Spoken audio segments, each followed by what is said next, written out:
জনরোষ শব্দটা খুব সুবিধাজনক, তাই না? বিশেষ করে যখন কোনো হিংসাত্মক আক্রমণকে আইনি বা নৈতিক বৈধতা দিতে হয়। সম্প্রতি উত্তর ২৪ পরগনার হালি শহরে রাজ্যের ৩ বারের প্রাক্তন মুখ্যমন্ত্রী মমতা বন্দ্যোপাধ্যায়ের ওপর আক্রমণ ঘটল। তার গাড়ি ঘিরে ছোড়া হলো জুতো, কাদা, ইট। যে ঘটনার পর বর্তমান শাসক দল থেকে শুরু করে মিডিয়ার একাংশ একে এক বাক্যে তকমা দিল জনরোষ বলে। কিন্তু প্রশ্ন হলো, একজন প্রবীণ রাজনৈতিক ব্যক্তিত্ব, প্রাক্তন মুখ্যমন্ত্রী তথা মহিলার ওপর এই আক্রমণ কি সত্যি সাধারণ মানুষের ক্ষোভ, নাকি ক্ষমতার দাপটে তৈরি এক সংস্কৃতি? আর তার থেকেও বড় প্রশ্ন, বাংলায় যেই বিরোধীর আসনে বসুক না কেন, তার কপালেই কেন বারবার এই ধরনের রাজনৈতিক নিগ্রহ জোটে? কনফিডেন্সটা বেশ লো দেখছি। রিসেন্টলি টেস্ট করিয়েছো? হ্যাঁ ডাক্তারবাবু, প্রি টেস্টের পরের দিনই করিয়েছি। ও, তুমি মাধ্যমিক দেবে? তাহলে মক টেস্ট করো। এই নাও মৌলিক লাইব্রেরি সম্রাট এক্সক্লুসিভ মক টেস্ট পেপার। এতে পাবে প্রতিটি বিষয়ে অধ্যায়ভিত্তিক গুরুত্বপূর্ণ নমুনা প্রশ্নপত্র, ইংরেজি, গণিত ও আনসিল লেখার বিস্তারিত টিপস, আর প্রতিটি সাবজেক্টের এক্সপার্ট ওপিনিয়ন, যা তোমার কনফিডেন্সকে ফিরিয়ে আনবে মাধ্যমিকের আগে। সম্রাট এক্সক্লুসিভ মাধ্যমিক মক টেস্ট পেপার, এক্সামের কনফিডেন্স বুস্টার। নমস্কার, আমি ঋষিতা। স্পষ্ট কথায় কষ্ট কি এর নতুন একটা এপিসোডে আপনাদের স্বাগত। ঘটনাটি ঘটেছিল ব্যারাকপুর শিল্পাঞ্চলের হালি শহরে। লকআপে এক তৃণমূল কর্মী বিরজু কোয়েটের মৃত্যুর ঘটনায় তার পরিবারের সঙ্গে দেখা করতে যাচ্ছিলেন প্রাক্তন মুখ্যমন্ত্রী মমতা বন্দ্যোপাধ্যায়। ঠিক সেই সময় রাস্তার মোড়ে তার গাড়ি ঘিরে ধরে একদল বিক্ষুব্ধ জনতা। গাড়ির কাজ লক্ষ্য করে ইট, পাথর ও কাদা ছোড়া হয়।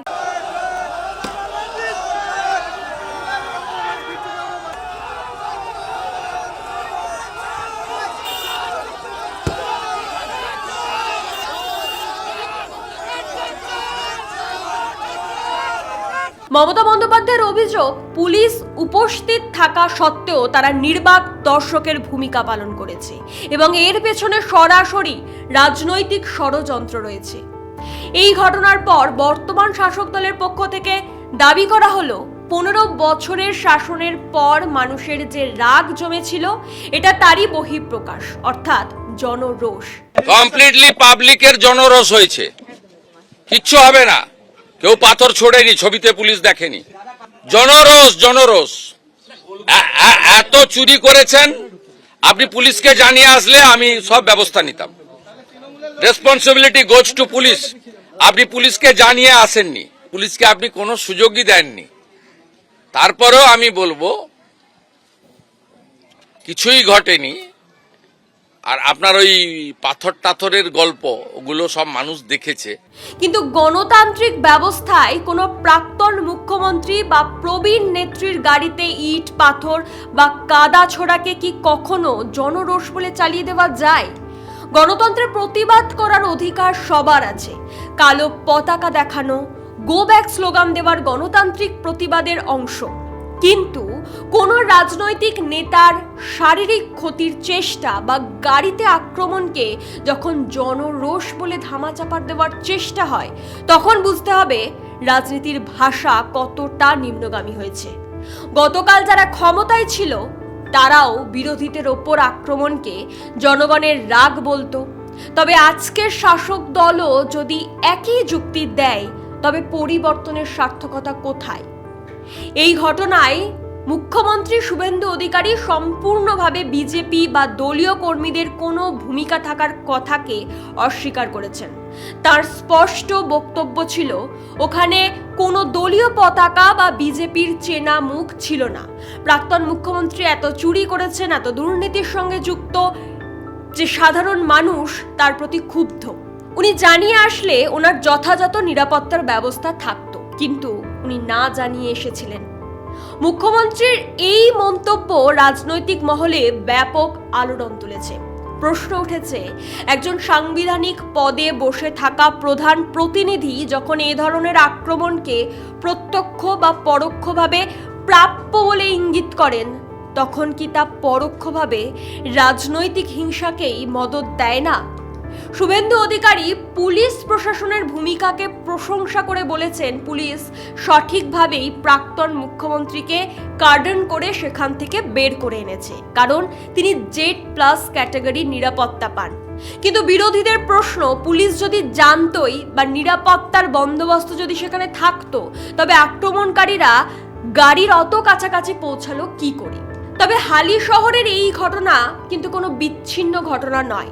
বাংলার রাজনীতির সবচেয়ে বড় অভিশপ্ত ইতিহাসই হলো এটা যে বিরোধীদের যেই থাকবে সে মার খাবে। আজকে যারা বিরোধী আসনে মমতা বন্দ্যোপাধ্যায় বা তার দলকে দেখছেন, তারা যেমন আক্রান্ত হচ্ছেন, তেমনই কিন্তু আগের তৃণমূল জামানাতেও বিজেপি বা বামফ্রন্টের নেতৃত্ব সমানভাবে আক্রান্ত হয়েছেন। এই যেমন ধরুন জেপি নাড্ডার কনভয়ে হামলা, 2020 সালে ডায়মন্ড হারবারে যাওয়ার পথে বিজেপির তৎকালীন সর্বভারতীয় সভাপতি জেপি নাড্ডার কনভয়ে ইট পাথর দিয়ে হামলা হয়েছিল। একের পর এক গাড়ির কাচ ভেঙে গুড়িয়ে দেওয়া হয়েছিল।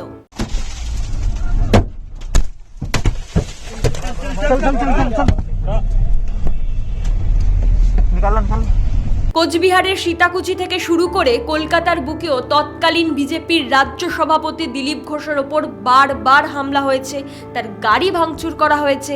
শুভেন্দু অধিকারী নিজে বিরোধী নেতা যখন ছিলেন, সেই সময় তিনি আক্রান্ত হয়েছিলেন একাধিকবার। নন্দীগ্রাম সহ একাধিক জায়গায় শুভেন্দু অধিকারী যখন বিরোধী দলনেতা হিসেবে যেতেন, তখন তার কনভয়ে হামলা এবং গো ব্যাক স্লোগান দেওয়া হতো।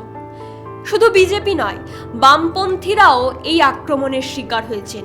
কয়েকদিন আগে কোচবিহারের শীতলকুচিতে আপনারা দেখেছেন মীনাক্ষী মুখোপাধ্যায়ের গাড়ির ওপর হামলা। সদ্য ঘটে যাওয়া সিপিআইএম লিবারেশনের যে জেল ভরো কর্মসূচি, সেখানেও পুলিশের বর্বরতা চোখে পড়েছে। অর্থাৎ এই গোটা ঘটনা প্রমাণ করে যে শাসক পরিবর্তন হলেও বিরোধীদের ওপর আক্রমণ চালানোর যে রাজনৈতিক মানসিকতা, তা এক চুলও বদলায়নি। তাহলে প্রশ্ন ওঠে, এটা কি সত্যি জনরোষ নাকি রাজনৈতিক সংস্কৃতির পচন? এখানে মূলত তিনটে বিষয় রয়েছে। প্রথমত, কোনো এলাকার সাধারণ মানুষের ক্ষোভ হওয়া একেবারেই অস্বাভাবিক নয়, কিন্তু যখন দেখা যায় লাঠি ইট কাদা নিয়ে একটা গাড়ির ওপর হামলা চালানো হচ্ছে এবং সেখানে দলীয় ক্যাডাররা মিশে থাকছে, তখন সেটা আর কেবল জনরোষ থাকে না, তা হয়ে ওঠে সুপরিকল্পিত হিংসা। দ্বিতীয়ত, তৃণমূল জামানায় যখন বিজেপির কনভয়ে হামলা হতো, তখন তৎকালীন প্রশাসন সেটিকে জনগণের রাগ বলতো। আর আজ বিজেপি জামানায় মমতা বন্দ্যোপাধ্যায়ের ওপর হামলা হচ্ছে যখন, তখন বর্তমান প্রশাসন ও নেতারা একই কথা বলছেন। তার মানে কি পুলিশ ও প্রশাসন কেবল ক্ষমতার রং দেখেই কাজ করে?